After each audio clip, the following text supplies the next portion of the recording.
Ayaw niya kasi gamitin mo siya, then gagamitin mo yung girlfriend mo. So dalawa silang ginagamit mo at the same time. So isa lang. Kung meron kang gustong gamitin, isa lang. Yung mahal mo talaga. Opo. Naintindihan mo yun, sir? Opo. So mamili ka, it's either si Mrs. o si girlfriend. Si Mrs. o si girlfriend. Si Mrs. o si girlfriend. What's up at welcome sa Pochok Lock. Sa channel nito, mahilig kong sumuri ng mga relo ng mga kilalang personalidad at magbigay sa inyo ng mas abot-kayang alternatibo. Sa video na to, dahil bilib na bilib tayong lahat kay Idol Sen Raffy Tulfo. Si Mrs. o si girlfriend. Minabuti ko na sumuri ng 5 sa relo na kanyang isinusuot. Bago po tayo magsimula, dalawang bagay po. Una, maraming salamat po sa aking father-in-law sa pagpapahiram ng relo na susuotin ko para sa video na ito. Isa po itong Rolex Submariner Reference 5513. At bukod po dyan, meron po akong ongoing na giveaway. Namimigay po ako ng 500 piso sa 5 maswerteng individual pang Noche Buena nyo po sa darating na Pasko. Para maintindihan at para malaman kung paano makakasali sa giveaway na yan, panoorin nyo na lang po ang video na ito. Hindi na ako papaligoy-ligoy pa. Tara na!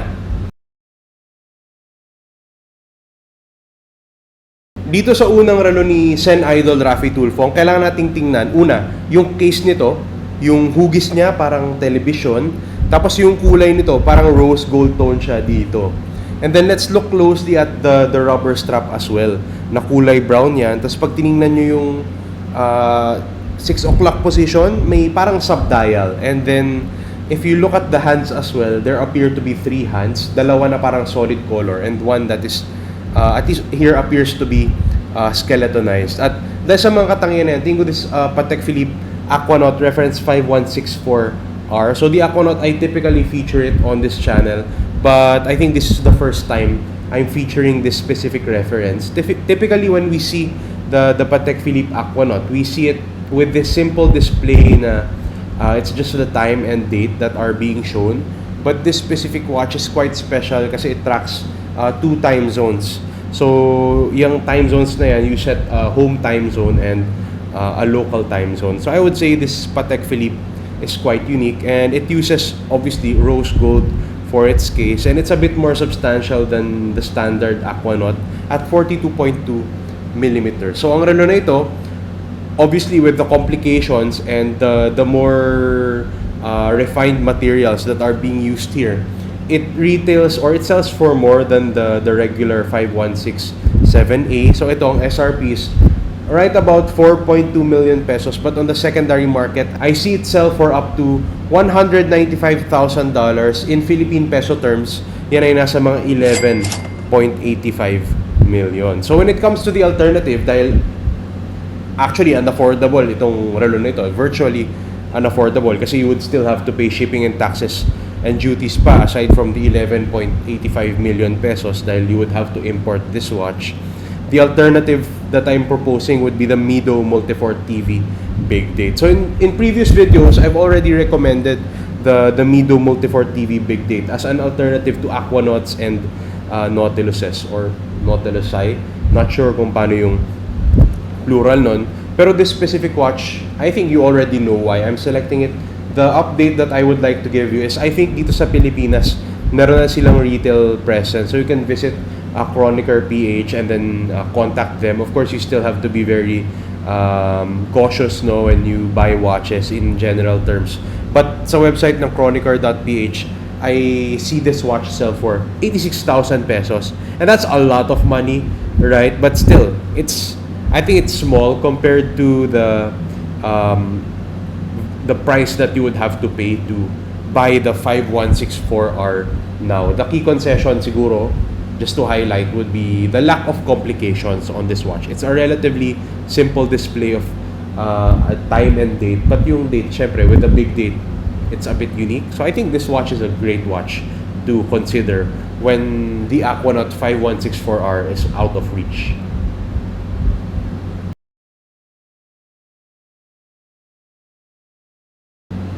Dito naman sa relo na ito ni Sen Idol, ang kailangan nating tingnan, the case shape niya, which in this case is squarish. It also has a blue strap na parang canvas siya, and it looks very complicated when you look at the blue dial. Ngayon, ang relo na ito, dahil sa mga katangian na yan, I think it's a Patek Philippe Cubitus. Reference 5822P.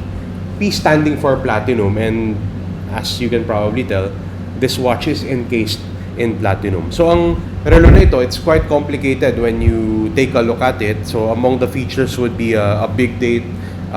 It also has a moon phase and a small seconds. And I think it's a good looking watch except for the size. It comes in at 45mm. So ang Cubitus is a variation or a play on the Nautilus, but when it released last year, 2024, it was quite divisive. And even until today, when they've already released the 40mm variant, I think it's still quite, it's not as a big of a fan favorite as the Nautilus. So a lot of flaws were seen sa relo na ito. First, it seemed to be a try-hard variation of the Patek Philippe Nautilus.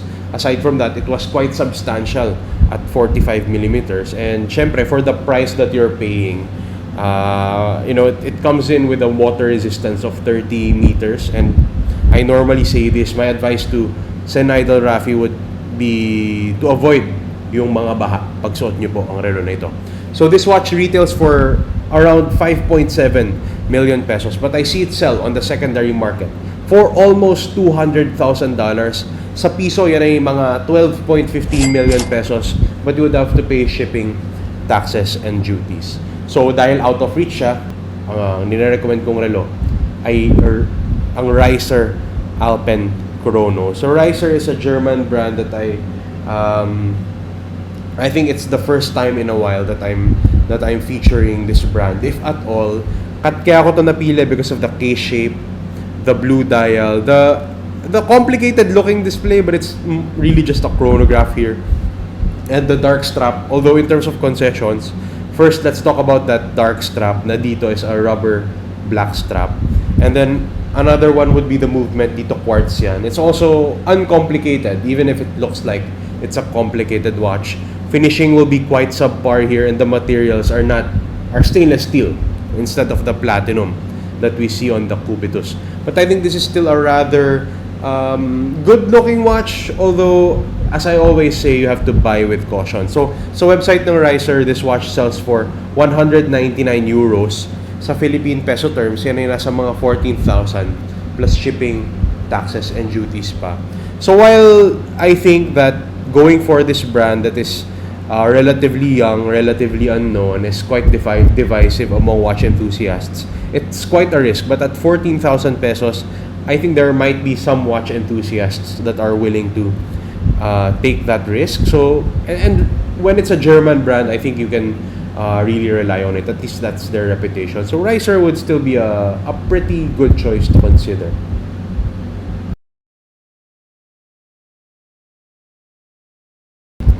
So, dito naman sa relo na ito ni Sen Idol, ang kailangan nating tingnan, the case shape, the bracelet, and how it integrates to the case, and the 3 sub-dials on this watch is going to be quite familiar by now. This is a Nautilus, more specifically the reference 5740G. So, G, when we see the G in Patek Philippe references, it typically pertains to white gold. So, ang relo na ito, like the other watches before it, is quite complicated, but this is probably my favorite complication.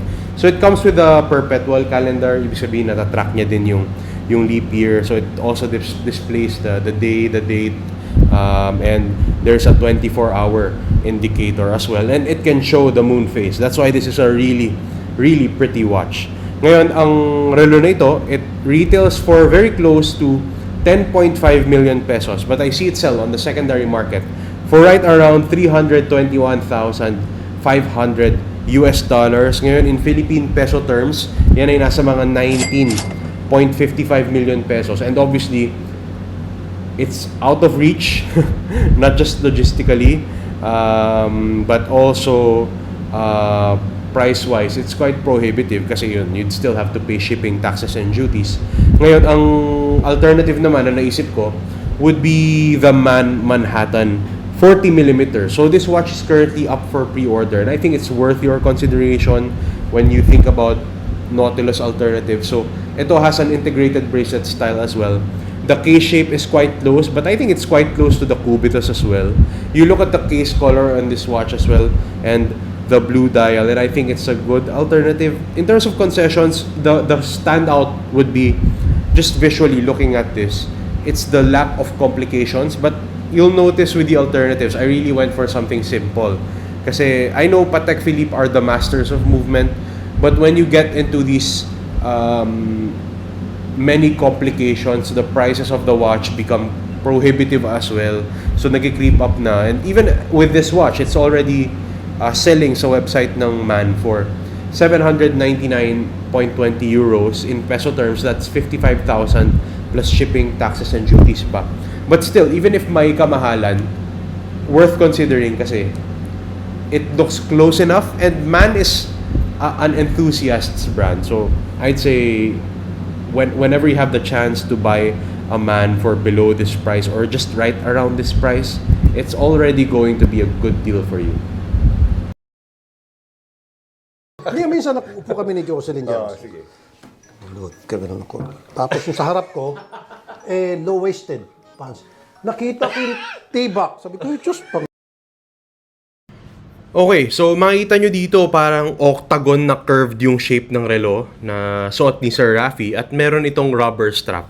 So sa tingin ko, based din sa profile ng mga relo ni Sir Raffy na nakikita ko sa mga palabas niya, ito ay isang Patek Philippe Aquanaut, specifically the reference 5167A in black and stainless steel. Yung Patek Philippe is a very great brand, no? It's part of the Holy Trinity. Kasama yan ng Vacheron Constantin at Audemars Piguet dyan sa Holy Trinity of Swiss watchmakers na yan. At itong Aquanaut, nirelease to noong 1997. Inspired by a watch that is also included in Patek Philippe's catalog, which is the Nautilus. At ngayon din, sikat din yung Nautilus, no? At mapapansin nyo, napaka-sporty ng dating nitong Aquanaut, which is contrary to most of their catalog. Kasi ang Patek Philippe, normally gumagawa yan, mga dress watches. Ibig sabihin ng dress watches, pang-pormalan yung datingan yan. At yung SRP ng modelo na to, medyo mataas. Nasa 1.5 million pesos. Mataas lang ng konti doon. Pero dahil patok na patok ang Aquanaut, wala kayong makikita nito sa mga tindahan ng Patek Philippe. Instead, titingin kayo sa secondary market if you want the watch now. At makikita nyo sa secondary market, it would be sold na from a range of 3.1 million to 4.5 million pesos depending on the condition of the watch and depending on when it was first purchased. So, yung alternative naman na naisip ko, dahil nga may kamahalan to, in choosing that alternative, I consider two main things. Una, yung hugis ng Aquanaut na mukhang TV yan. At pangalawa, yung strap nito na itim na nakadikit sa case, regardless of the material, no? At ang napili kong alternative ay ang Timex E-Line reissue. Itong relo na to, makikita nyo, TV case din at black leather strap na nakadikit din sa case ng relo, katulad ng Aquanaut na suot ni Sir Raffy dito. In terms of the case size nga lang, medyo malayo-layo siya sa Aquanaut, no? Kasi 34mm lang to, ang Aquanaut nasa 40.5mm ang diameter. Pero considered unisex sizing naman itong 34mm, at typically for square cases like this, it wears larger than normal, no? And honestly, I'm a fan of classical sizing. Kaya nire-recommend ako sa inyo itong relo na to. Automatic din tong watch na to, and personally, no, kung nagsisimula pa lang kayo sa automatic watches, I think this is a great place to start. And ito, nakasale nga sa website ng Timex to eh. So, I'll put the link in the description. Mapapagastos ka ng halos 13,800 para mabili tong relo na to. But I think kung starter watch nyo to, or kung gusto nyo lang makuha yung dating ng relo na suot ni Sir Raffy, I think magandang choice itong Timex.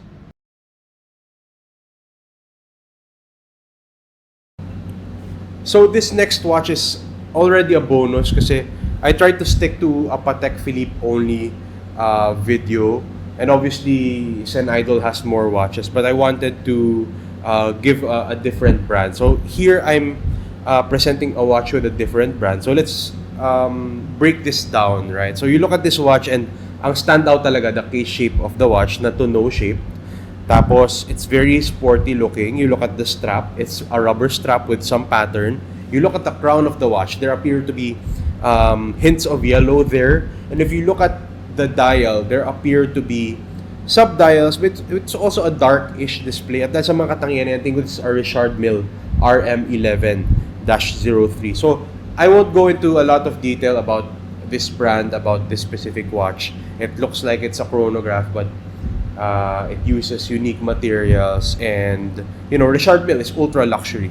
And this watch on the secondary market, I see it sell for up to 299,000 euros. Yan ay nasa mga 21.16 million pesos plus shipping, taxes, and duties pa. And dahil out of reach, the alternative I'm proposing to you guys would be the Tsar Bomba Elemental calendar version. So ang relo nito kaya ako napili because of the similarities.